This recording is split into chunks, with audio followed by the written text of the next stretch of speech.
कौन है जो एक तगड़ा फैंटेसी देखना पसंद नहीं करेगा। और अगर एनिमेशन जबरदस्त हो, लोर भी सॉलिड हो, तो मजा डबल हो जाता है। वुल्फ किंग नेटफ्लिक्स का नया 8 एपिसोड वाला एनिमेटेड सीरीज कुछ ऐसा ही है। ये वेयरवॉल्ड नाम की फैंटेसी हॉरर सीरीज से अडॉप्टेड है, जो कर्टिस जॉबलिंग ने लिखी थी। बस एक छोटी सी दिक्कत ये है कि जैसे कि कैसलवेनिया, बीस्टर्स या हिल्डा जैसे शोज ने पॉलिटिकल इंट्रीग और आइडेंटिटी वाले थीम्स को एक्सप्लोर करने की हिम्मत दिखाई थी, वुल्फ किंग उतना डीप नहीं जाता, जबकि इसका प्रीमाइस ऐसे टॉपिक्स को एक्सप्लोर करने का पूरा स्कोप रखता है। खैर, सोर्स मटेरियल स्ट्रॉन्ग है और अगर पहला सीजन ऑडियंस के बीच धमाका करता है, तो आगे और भी बड़े नैरेटिव एक्सप्लोर करने का चांस तो पक्का मिलेगा। तो चलिए बिना टाइम वेस्ट के इस सीरीज का एक रिकैप कर लेते हैं। ऐसे ही दूसरे वीडियोस देखने के लिए और हमसे जुड़े रहने के लिए चैनल को सब्सक्राइब कीजिए और वीडियो को लाइक और शेयर करना ना भूलें। Thank you. और एक ह्यूज स्पॉइलर वार्निंग के साथ let's move on. Wolf king की कहानी एक इमेजिनरी दुनिया लिसिया में सेट है, जो 7 अलग अलग रियल्म्स का एक मिला जुला सेटअप है। यहाँ इंसान भी हैं और अलग अलग तरह के वेयर क्रीचर्स भी, जैसे कि शेर, स्टैग्स, चूहे, फॉक्सेस, शार्क, भालू और पता नहीं क्या क्या। हर रियल में एक वेयरलॉर्ड होता है जो वहाँ के राजा माने जाते हैं। सदियों पहले इन वेयरलॉर्ड्स ने वुल्फ लॉर्ड्स की रियासत स्वीकार कर ली थी, क्योंकि वो अच्छे थे, इंसाफ करते थे और शांति बनाए रखते थे। सब ठीक ही चल रहा था, पर फिर लैंडलॉर्ड्स ने गेम को पलट दिया। उन्होंने वुल्फ्स पे अटैक किया, उनकी राजगद्दी या रिवर्सलैंड की हाई क्लिफ छीन ली और जितने भी बचे कुचे वुल्फ्स थे सबको मार दिया। अब पूरे लिसिया पे लैंडलॉर्ड किंग लियोपोल्ड का राज है। ये राजा पूरा तानाशाह है, जो लोगों को डर के जरिए कंट्रोल करता है। लेकिन इस साम्राज्य के लोग अब भी उम्मीद नहीं हारे। वो वेट कर रहे हैं कि एक दिन वुल्व्स वापस आएंगे और तब तक लायंस के खिलाफ रेजिस्टेंस तैयार कर रहे हैं। सीरीज की शुरुआत ड्रू फेरन पर फोकस करती है, एक नॉर्मल जवान लड़का जो अपने माँ बाप टिली और मैक और भाई ट्रेंट के साथ मोटली कोल्ड कोस्ट नाम की छोटी सी जगह में मजे से जी रहा है। सब कुछ ठीक ही चल रहा होता है, जब तक हंटर्स मून की रात ड्रू को अजीब तरह की शारीरिक परेशानी महसूस नहीं होती। टिली, जो पहले से इस मोमेंट के लिए तैयार थी, मैक को ट्रेंट के साथ बाहर भेज देती है और सोचते हैं कि अब ड्रू को उसकी असली सच्चाई बता ही दी जाए, चाहे इसका अंजाम जो भी हो। पर जैसे ही वो ड्रू को उसकी असली लीनिएज की बात बताने जा रही होती है, एक वेयररैट उनके घर में घुस जाता है, टिली को बुरी तरह से जख्मी कर देता है और उसी रात पूनम के चांद के नीचे ड्रू पहली बार के लिए वेयरवुल्फ बन जाता है। वेयररैट वहां से भाग जाता है और मरने से पहले टिली ड्रू को एक वुल्फ शेड स्वॉर्ड देती है और उससे कहती है कि वो ब्रैकेनहोम जाए और ड्रू बेगन से मिले। वही है जो उसके सारे सवालों के जवाब दे सकता है। घर के अंदर हो रही लड़ाई की आवाज सुन के मैक और ट्रेंट भागते हुए अंदर आते हैं और जैसे ही वो ड्रू को वेयरवुल्फ फॉर्म में देखते हैं, उनको लगता है कि ड्रू ने ही टिली को मार दिया है। गुस्से और दुख से भरा मैक ड्रू पर हमला कर देता है और धीरे धीरे पूरी बस्ती उसके पीछे पड़ जाती है। बस एक ही रात में ड्रू का पूरा जिंदगी उजड़ जाता है। उसे अपनी असली पहचान का पता चलता है, लेकिन साथ ही साथ अपना परिवार और समाज दोनों को वो खो देता है। जब लियोपोल्ड को इस बात की खबर मिलती है कि कहीं एक वेयरवुल्फ हो सकता है, तो वो अपने आदमियों को मोटले भेजता है। दूसरी तरफ ट्रेंट दुख और गुस्से में अपने भाई के बारे में उनको बता देता है। शायद इसी वक्त वो और मैक लियोपोल्ड की सेना में शामिल हो जाते हैं। कुछ वक्त बाद लियोपोल्ड की फौज मोटले को तबाह कर देती है। ड्रू को ढूंढने के चक्कर में एक खूबसूरत जगह को वे शमशान बना देते हैं। बाद में ये भी रिवील होता है कि ड्रू असल में वुल्फ लॉर्ड किंग वेरगर और क्वीन एमिली का बेटा है। एमिली, जो फिलहाल लियोपोल्ड के हाई क्लिफ वाले कैसल में किसी जादू के इफेक्ट से कैद है, अपने नए नवेले बेटे की जान बचाने के लिए एक वक्त उसे अपने करीबी लोग टिली और मैक फेरन के साथ भेज दिया था। फेरन कपल ने ड्रू को अपने बेटे की तरह ही पाल पोस कर बड़ा किया, पर उसकी असली पहचान उससे कभी नहीं बताई। अब एक खतरनाक से जंगल ड्रूवुड में अकेले ड्रू किसी तरह ब्रेकनहोम जाने का रास्ता ढूंढने लगता है। डार्वुड के जंगलों में ड्रू की मुलाकात विडली से होती है, जो बियर लॉर्ड ड्यूक बेगन की बेटी है। वो अपने मास्टर होगन के साथ यहाँ अपनी स्काउट ट्रेनिंग का आखिरी टेस्ट देने आई है। जब ड्रू को पता चलता है कि विडली ब्रेकनहोम से आई है, तो वो उसे रिक्वेस्ट करता है कि वो उसे वहां तक ले चले। पहले तो विडली हेल्प करने से मना कर देती है, लेकिन जब उसे ड्रू की वेयर क्रीचर होने की सच्चाई का पता चलता है और जब ड्रू उसकी और होगन की मदद करता है वोल्डेमॉर्ट से लड़ने में, तो वो फाइनली मान जाती है कि ड्रू उसके साथ आ सकता है। इस सफर के दौरान विडली ड्रू को लिसिया का इतिहास बताती है और ये भी समझाती है कि लायंस की तानाशाही के खिलाफ रेजिस्टेंस बनाना कितना जरूरी है। लेकिन जैसे ही वो ब्रेकनहोम पहुंचते हैं, ड्यूक बेगन ड्रू को तुरंत भगा देता है। जब ड्रू उसके आदमियों का सामना करता है, तो वो पहली बार पूरी तरह से वेयरवुल्फ में ट्रांसफॉर्म हो जाता है और बेगन डिसाइड करता है कि अब ड्रू को पकड़ लिया जाए। बर्गन की भतीजी ग्रेचन की शादी किंग लियोपोल्ड के बिगड़े और नखरीबाज बेटे लूकस से होने वाली है। क्योंकि लूकस फिलहाल ब्रेकनहोम में है, इसलिए बर्गन ने ड्रू की हाजिरी को पूरी तरह सीक्रेट रखने का फैसला किया है। बियर लॉर्ड्स हमेशा से वुल्फ लॉर्ड्स के साथ ही रहे हैं और खुद बर्गन ने भी अपनी जान जोखिम में डाली थी किंग बर्गर के लिए। उससे अच्छी तरह से मालूम है कि अगर फ्यूचर में लियोपोल्ड के खिलाफ रेबेलियन खड़ा करना है तो ड्रू का जिंदा रहना सबसे जरूरी है। लेकिन अब जब लूकस और उसका शातिर मैजिस्टर रेड लॉर्ड वन कैशगन ब्रेकनहोम में ही घूम रहे हैं तो उसके हाथ भी बंधे हुए हैं। बर्गन का बेटा ब्रोगन भी अपने पिता और बहन के विचारों से सहमत है। इसके बाद कहानी हेक्टर पर शिफ्ट होती है, जो एक लापरवाह लेकिन हुनरमंद मैजिस्टर है। वो वन कैशगन का प्रोडिजी है और रेडमायर के बोलॉर्ड बैरन हुड का बेटा भी। विटली की हेक्टर से गहरी दोस्ती है, इसी वजह से वो उसे मदद के लिए बुलाते हैं ताकि ड्रू अपनी ताकतों और वेलवुड फॉर्म पर कंट्रोल पाना सीख सके। लेकिन अफसोस बिना सोचे समझे हेक्टर एक गलती कर बैठता है। वो ड्रू का राज वंकास्कन को बता देता है। जैसे ही ये सच्चाई सामने आती है, वो मैजिस्टर और लूकस ड्रू को टॉर्चर करने लगते हैं। यहाँ ड्रू को एहसास होता है कि वंकास्कन शायद वही वेरलैंड है जिसने टिली को मारा था। जब लूकस ये देखता है तो वो डिसाइड करता है कि ड्रू को हाईक्लिफ ले जाकर किंग लियोपोल्ड के सामने पेश किया जाए। इधर विटली, ब्रोगन और हेक्टर एक साथ मिलकर ग्रेचन की मदद से ड्रू को छुड़ाने का प्लान बनाते हैं। जब बर्गन को ये बात पता चलती है तो वो भी उनका साथ देने के लिए तैयार हो जाता है। लेकिन लूकस और वंकास्कन इस बिट्रियल को भाप लेते हैं और तुरंत रॉयल आर्मी को लेकर ब्रेकनहोम को घेर लेते हैं। जब लॉर्ड हुथ अपने बेटे हेक्टर की सुरक्षा के लिए उनके सामने खड़े होते हैं तो वंकास्कन उन्हें भी मार गिराता है। इधर ड्रू पूरी कोशिश करता है कि किसी तरह पकड़ा ना जाए, लेकिन भागते भागते वो ग्रेचन और हेक्टर के साथ व्हाइट ओक के नीचे ब्रेकनहोम के बहाव भरे नदी में गिर जाता है। दूसरी तरफ हेक्टर का चालाक और सेल्फिश भाई विंसेंट शुरू से ही रेडमायर के गद्दी पर अपना हक जमाना चाहता था।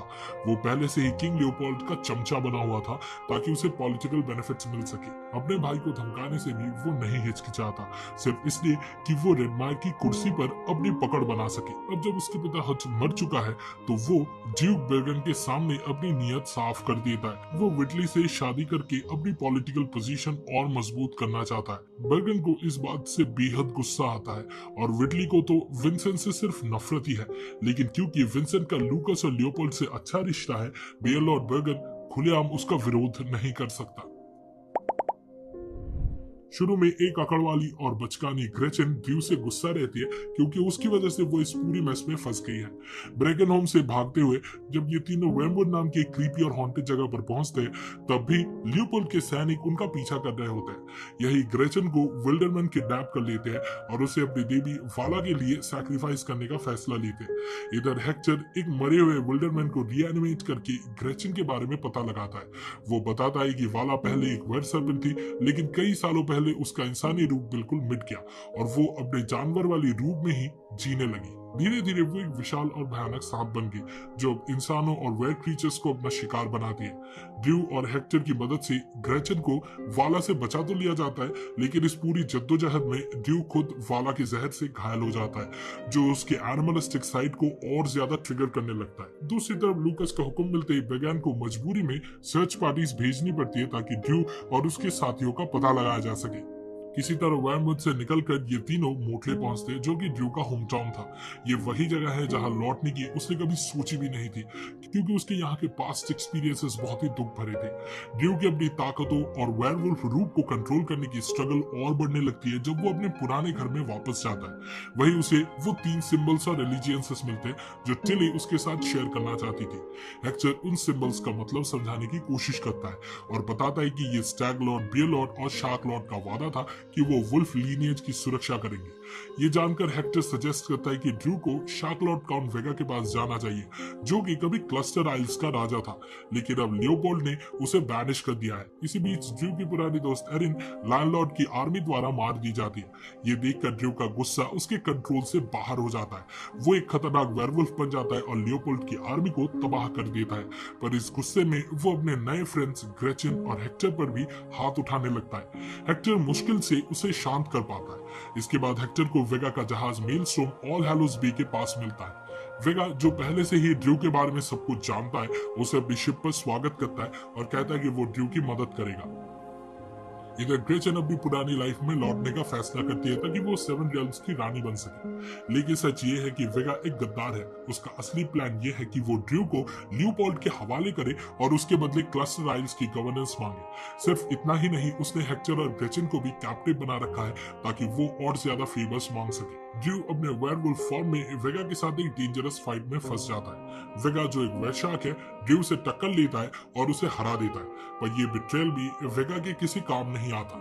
जैसे ही मेलस्टॉर्म हाई क्लिफ पहुंचती है, लियोपोल्ड उसका रिक्वेस्ट सुनने से मना कर देता है। लूकस और ग्रेचन की शादी वाले दिन ड्रू को पब्लिक एग्जीक्यूशन किया जाएगा।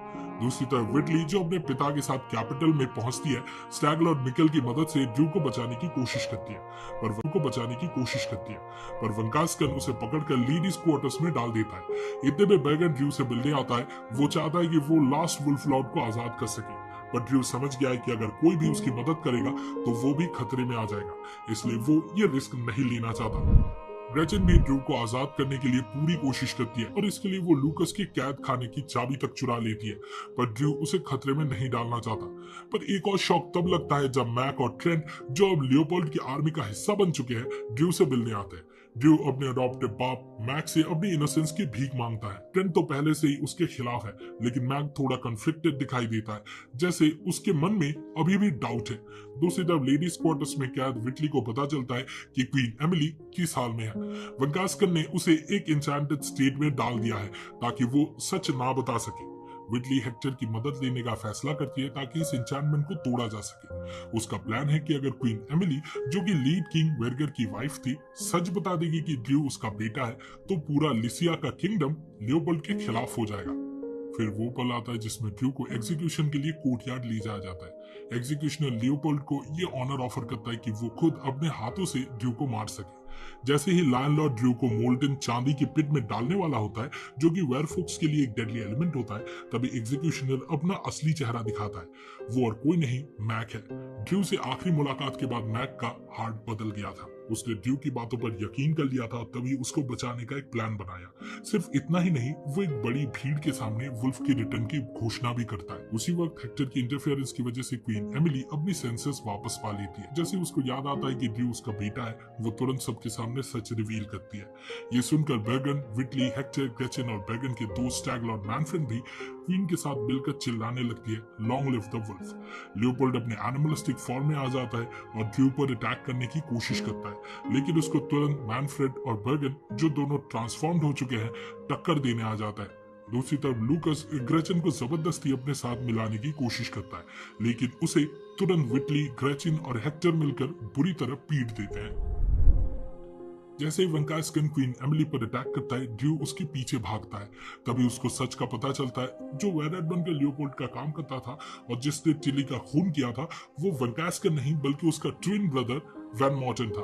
जैसे ही उसका सामना वैन मॉर्टन से होता है, ड्रू एकदम फ्रीज हो जाता है, क्योंकि उस रैट का हॉन्टिंग मेमोरी उसके दिमाग में ताजा हो जाता है। लेकिन अब उसको लियोपोल्ड का पीछा करना है, पर लियोपोल्ड समझ जाता है और वैन मॉर्टन को उसके पीछे लगा देता है। ड्रू इतना डर जाता है कि वो भागने लगता है। तभी वेगा उसकी मदद के लिए आता है। वो एक ट्रिक इस्तेमाल करके वैन मॉर्टन पर शराब डाल देता है और टॉर्च से आग भी लगा देता है। वैन मॉर्टन आधा जलता हुआ वहां से भाग जाता है। वेगा ड्रू के साथ हाई क्लिफ पैलेस से नीचे समुद्र में कूद जाते हैं ताकि लियोपोल्ड की सेना से बच सके। समुद्र में डूबते हैं ड्रू को वेगा बचा लेता है और उसे मेलस्टॉर्म ले जाता है, जहां एक स्ट्रॉन्ग रेबल स्क्वाड उसका इंतजार कर रही होती है। क्वीन एमिली, ग्रेचन, बैगन, मैनफ्रेड, विटली और हेक्टर। बैगन ड्रू को मोटिवेट करता है, उसे कहता है कि अब वक्त आ गया है कि वो अपना राइटफुल प्लेस वेस्टलैंड के किंग के रूप में एक्सेप्ट कर ले और लिसिया का सेवियर बन जाए। ड्रू ये बात समझता है और हेक्टर का शुक्रिया अदा करता है, जो हमेशा उसके साथ खड़ा रहा। उसी रात कैपिटल के लोग वुल्फ की रिटर्न का जश्न मनाते हैं। पहली बार एटलीस्ट उनके सपने में ही सही एक बेहतर फ्यूचर दिख रहा होता है। वुल्फ किंग के अंत तक लियोपोल्ड समझ जाता है कि उसके सारे एलाइज उसका साथ छोड़ रहे हैं। अपनी ताकत को बचाने के लिए वो हाई क्लिफ के रॉयल कैसल में छिप जाता है और एक सोल्जर को भेजता है ताकि वो लिसिया के साउथ के एक किंगडम से मदद मांग सके। वो सोल्जर और कोई नहीं बल्कि ट्रेंट होता है, जो लियोपोल्ड की रिंग एक मिस्टीरियस वेल लॉर्ड को देता है। ये well lord desert kingdom southern लीशिया से है। ट्रेंट उससे कहता है कि उनका असली दुश्मन वुल्फ है, यानी उसका भाई ड्रू। सीरीज के एंडिंग में वो मिस्टीरियस वेल लॉर्ड अपनी असल शक्ति में ट्रांसफॉर्म हो जाता है और उसका दहाड़ एक नए ऑल आउट वॉर की पॉसिबिलिटी की तरफ हिंट देता है। अब लिसिया की तकदीर का फैसला वेल लॉर्ड्स के बीच होने वाला एक मैसिव बैटल से होगा। रेडमायर के ड्यूक विंसेंट तो ऑब्वियस है कि लियोपोल्ड का साथ देगा, पर जिससे ट्रेंट मिला था वो विंसेंट नहीं लगता। जो लोग वेल लॉर्ड्स नॉवेल्स पढ़ चुके हैं उनको आइडिया होगा कि लियोपोल्ड और लायन लॉर्ड्स के साथ कौन से वाइल्ड क्रीचर्स जुड़े होंगे, पर फिलहाल हमें नेक्स्ट सीजन का इंतजार करना पड़ेगा ताकि फाइनल आंसर्स मिल सके। इस वीडियो को देखने के लिए शुक्रिया। द वुल्फ किंग देखने का आपकी एक्सपीरियंस के बारे में कमेंट सेक्शन में जरूर शेयर करें। सिनेमा सीरीज के वीकली डोज के लिए लाइक बटन दबाएं और हमारे चैनल